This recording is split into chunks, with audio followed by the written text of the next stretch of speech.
ஆரோக்கியமான வாழ்க்கைக்கு Aaravil health mix auraville.in வெப்சைட்ல இருந்து வாங்கலாம். உங்ககிட்ட எந்த மேப் இருந்தாலும் அதில் ஒரு வட்டத்தை போடுங்க. எப்படின்னா, பாகிஸ்தானில் கராச்சி அப்படிங்கிற அந்த பகுதியையும் பர்மாவில் மாங்கேட் அப்படிங்கிற அந்த பகுதியும் கனெக்ட் பண்ணுற மாதிரி ஒரு கோட்டை வரைஞ்சிட்டு அந்த கோட்டை ரேடியஸாக வச்சுக்கிட்டு ஒரு வட்டத்தை வரைங்க. இந்த வட்டத்துக்கு வேலரி பியரிஸ் சர்க்கிள் அப்படின்னு பேர். இப்போ இந்த வட்டத்தோட சிறப்பம்சம் என்ன அப்படின்னா, இப்போ ஒட்டுமொத்த பூமியோட சைஸை ஒப்பிடும்போது இந்த வட்டங்கிறது ரொம்ப ரொம்ப சின்ன ஒரு பகுதி தான். ஆனால் இந்த சின்ன பகுதியில் தான் பூமியோடைய மக்கள் தொகையில் பாதிக்கும், அதாவது 50% அதிகமான மக்கள் வாழ்கிறாங்க. அதுவே நீங்கள் அந்த வட்டத்துக்கு வெளியில் இருக்கக்கூடிய அந்த மிகப்பெரிய பகுதி எடுத்துக்கிட்டிங்கன்னா அதில் 50% கம்மியான மக்கள் தான் வாழ்ந்துட்டு இருக்காங்க. இது எப்படி இந்த மக்கள் தொகையில் இவ்வளோ பெரிய வேறுபாடு எப்படி ஏற்பட முடியும்? அதுவும் குறிப்பிட்டு இந்த பகுதியில் அதிகமான மக்கள் வாழ்கிறாங்கன்னா ஏன் அப்படின்னு பார்த்தோம்னா, அதுக்கு முக்கியமான காரணமே நம்ம இந்தியா தான். நம்ம இந்தியா இப்போ இருக்கக்கூடிய இந்த பகுதியில் இருக்கிறதுனால தான் இந்த குறிப்பிட்ட பகுதியில் ரொம்ப அதிகமான மக்கள் வாழ்ந்துட்டு இருக்காங்க. அது எப்படி இருக்க முடியும்? ஏன்னா இப்போ இந்தியா இங்கே இருக்குது, இங்கேருந்து பல ஆயிரம் கிலோமீட்டர் தள்ளி இருக்கக்கூடிய பகுதியில் அதிகமான மக்கள் வாழ்கிறதுக்கு இங்கே இருக்கிற இந்தியா எப்படி காரணமாக இருக்க முடியும்? பூமியில் அதிக மக்கள் வாழக்கூடிய வட்டம் அப்படின்னு சொல்லப்படக்கூடிய இந்த வேலரி பியரிஸ் சர்க்கிளை பற்றியும் அதுக்கும் இந்தியாவுக்கும் இருக்கக்கூடிய அந்த தொடர்பை பற்றியும் தான் இன்றைக்கி நம்ம ஸ்ட்ரீட் லைட் வீடியோவில் பார்க்க போகிறோம்.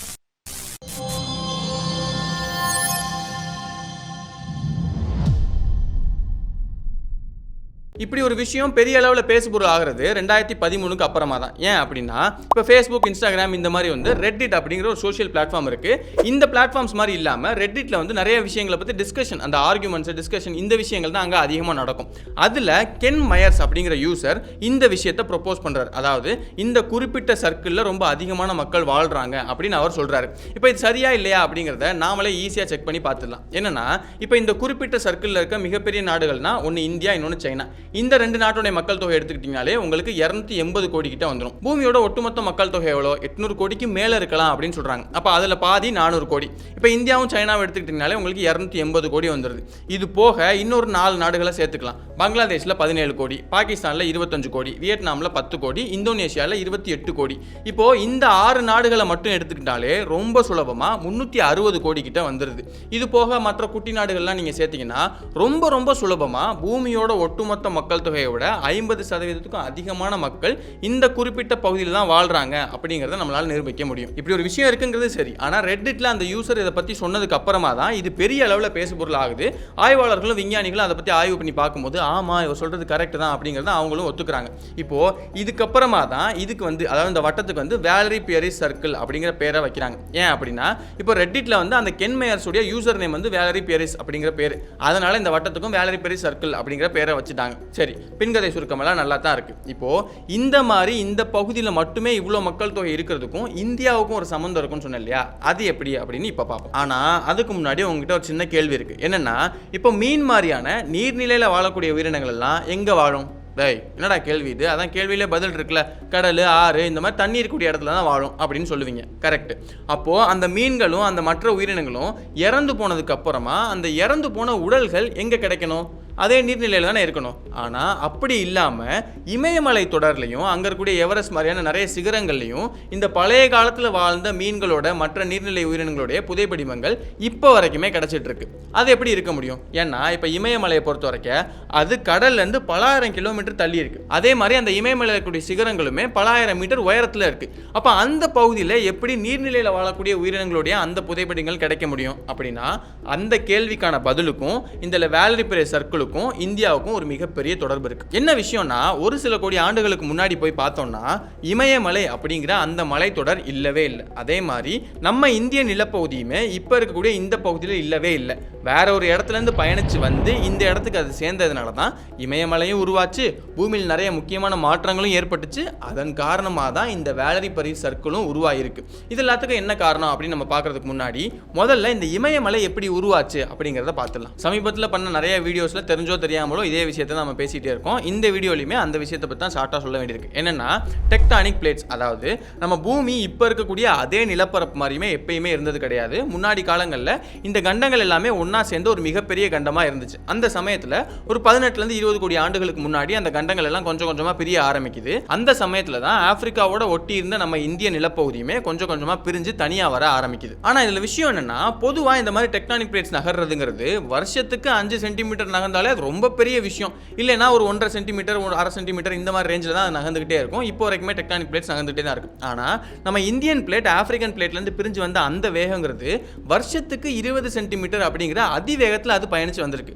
இது எதனால அப்படின்னு பார்க்கும்போது 2 விஷயங்கள் முக்கியமாக இருக்கலாம் அப்படின்னு ஆய்வாளர்கள் சொல்கிறாங்க. ஒன்று, அந்த இந்தியன் பிளேட்டோட அந்த திக்னஸே ரொம்ப ரொம்ப சின்னதாக தான் இருந்திருக்கு. இது போக இன்னொரு முக்கியமான விஷயம்னா, பொதுவாக டெக்டானிக் பிளேட்டோட மூவ்மெண்ட்டை எது உறுதி செய்யுது அப்படின்னா, பூமியோட மேண்டில் இருக்கக்கூடிய அந்த மேக்மா எல்லாம் என்ன வேகத்தில் அப்படியே நகர்ந்து மேலே வருது, அது என்ன டெம்பரேச்சரில் இருக்கு, இப்படிங்கிற இந்த விஷயங்கள் தான் டெக்டானிக் பிளேட்டோட மூவ்மெண்ட்டுக்கு காரணமாக இருக்கு. அப்படி நகர்ந்து வரும்போது அது இந்த மேக்மாவோட மூவ்மெண்ட் அதிகமாக இருக்கக்கூடிய நிறைய ஹாட் ஸ்பாட்ஸ் நகர்ந்து வந்திருக்கலாம். அப்படி வந்ததுனால தான் இந்தியன் பிளேட்டோட அந்த நகர்வுங்கிறது வருஷத்துக்கு 20 சென்டிமீட்டர் அப்படிங்கிற அதிகபட்ச வேகத்தில் இருந்திருக்கு. இப்படி வேகமாக நகர்ந்து வந்த இந்தியன் பிளேட் ஒரு 4லேருந்து 5 கோடி ஆண்டுகளுக்கு முன்னாடி யூரோப்பியன் பிளேட் மேலே வந்து மோதுது. அப்படி மோதுனதோட விளைவாக தான் 2 நிலப்பகுதியும் அப்படியே கொஞ்சம் கொஞ்சமாக ரைஸ் ஆக ஆரம்பிச்சு இந்த இமயமலை தொடர் இவ்வளோ பெருசாகவும் இவ்வளோ அதிகமான நீளத்துக்கும் உருவாயிருக்கு. இப்போ இதில் விஷயம் என்னன்னா, இப்போ 2 கார் வந்து மோதுல, அந்த மோதல்ங்கிறது வந்து டக்குன்னு நடந்துடும். ஆனால் அந்த மாதிரி இந்த மாதிரி 2 பிளேட்ஸ் மோதுறதுங்கிறது ஒரு நிமிஷத்துலையோ இல்லை ஒரு வருஷத்துலையோ நடக்கிற விஷயமே கிடையாது. தொடர்ந்து பல லட்சம் ஆண்டுகளுக்கு இந்த மூவ்மெண்ட்டுங்கிறது நடந்துக்கிட்டே இருக்கும். அப்படி நடந்ததோட விளைவாக தான் அந்த பகுதியில் நிறைய முக்கியமான மாற்றங்கள் ஏற்படும். அங்கே நிலப்பகுதியில் மாற்றங்கள் ஏற்படும். அதனால அங்கே இருக்கக்கூடிய உயிரினங்கள் நிறைய மாற்றங்கள் ஏற்படும். ரொம்ப முக்கியமாக நிறைய நிலநடுக்கங்கள் ஏற்படும். இதனுடைய தொடர்ச்சியாக தான் இங்கே இவ்வளோ பெரிய இமயமலை தொடர் உருவாயிருக்கு. இந்த மோதல் அப்போவே முடிஞ்சிருச்சா அப்படின்னு கேட்டிங்கன்னா அதான் இல்லவே இல்லை. இப்போ வரைக்குமே அந்த மோதல் தொடர்ந்து நடந்துக்கிட்டே தான் இருக்குது. ஆனால் அப்போ ஏற்பட்ட அந்த அதிவேகத்தில் இல்லாமல் இப்போ மற்ற டெக்டானிக் பிளேட்ஸ் மாதிரியே ரொம்ப சாதாரணமான வேகத்தில் நடந்துக்கிட்டே இருக்குது. அப்படி நடந்துக்கிட்டே இருக்கிறதுனால தான் இமயமலை இப்போ வரைக்குமே தொடர்ந்து ரைஸ் ஆகிட்டே இருக்குது. வருஷத்துக்கு ஒரு 1/2 சென்டிமீட்டர்லேருந்து ஒரு 1 சென்டிமீட்டர் அப்படிங்கிற அந்த உயரத்துக்கு அது தொடர்ந்து உயர்ந்துக்கிட்டே இருக்குது அப்படின்னு ஆய்வாளர்கள் சொல்கிறாங்க.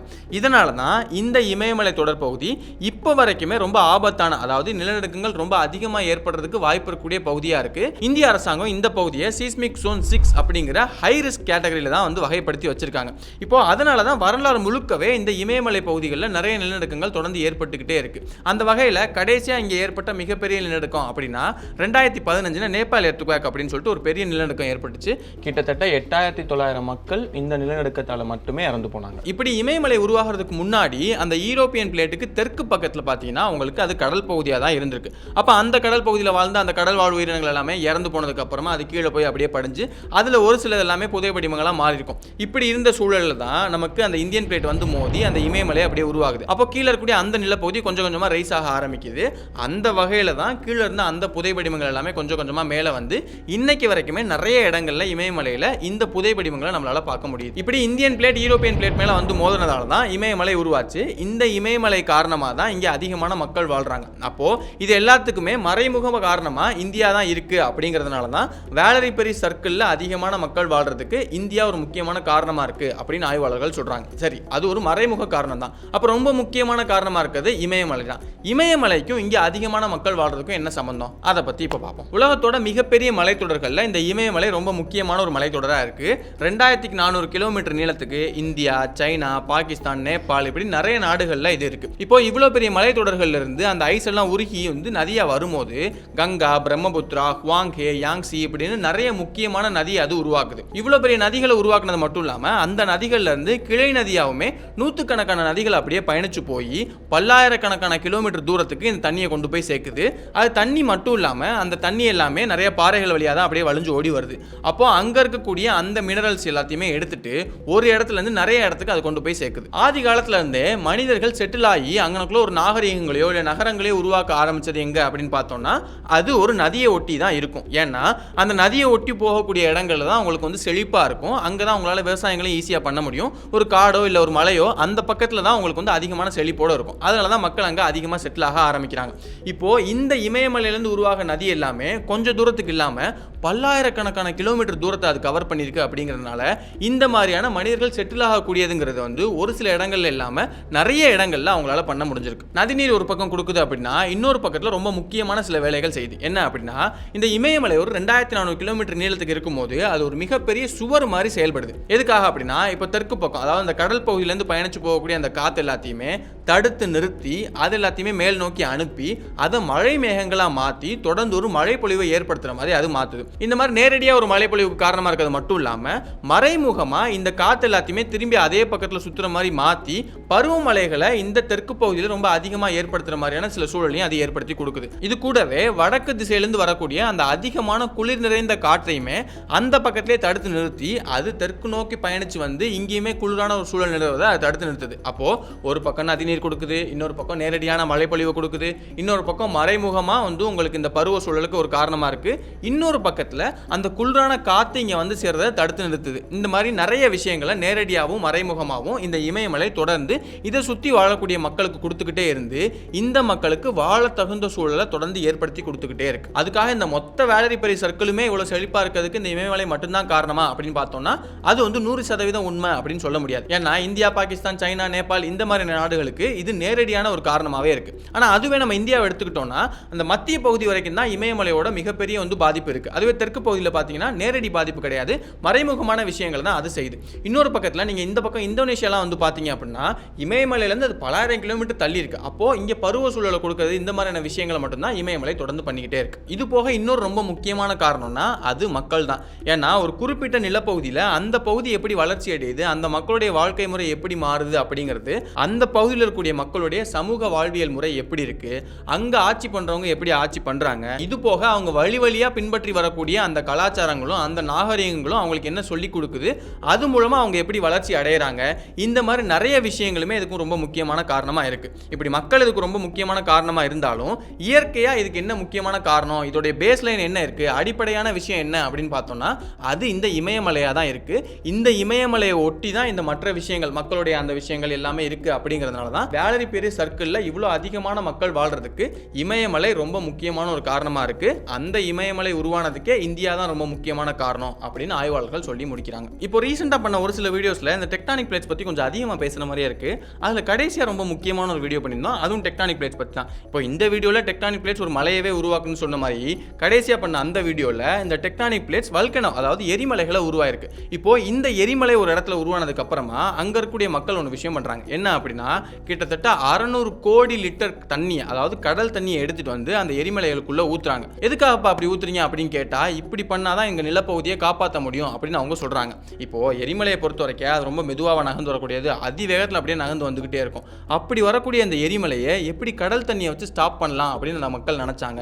அவங்க நினைச்ச மாதிரியே நிஜமாலே அந்த எரிமலையை ஸ்டாப் பண்ணாங்களா இல்லையா, மனிதனுடைய கண்ணு முன்னாடியே உருவான ஒரு எரிமலையை மனிதன் எப்படி ஸ்டாப் பண்ண நினைச்சான் அப்படிங்கிற அந்த வரலாறை பத்தி ரொம்ப டீட்டெயிலான ஒரு வீடியோ பண்ணியிருக்கோம். அந்த வீடியோ நீங்க பார்க்கணும்னு நினைச்சீங்கன்னா அந்த வீடியோக்கான கார்டு நான் சைடில் கொடுக்குறேன், அதை கிளிக் பண்ணினா நீ அந்த வீடியோ பார்க்கலாம். இன்னொரு நாள் இன்னொரு வீடியோ சந்திக்கிறேன்.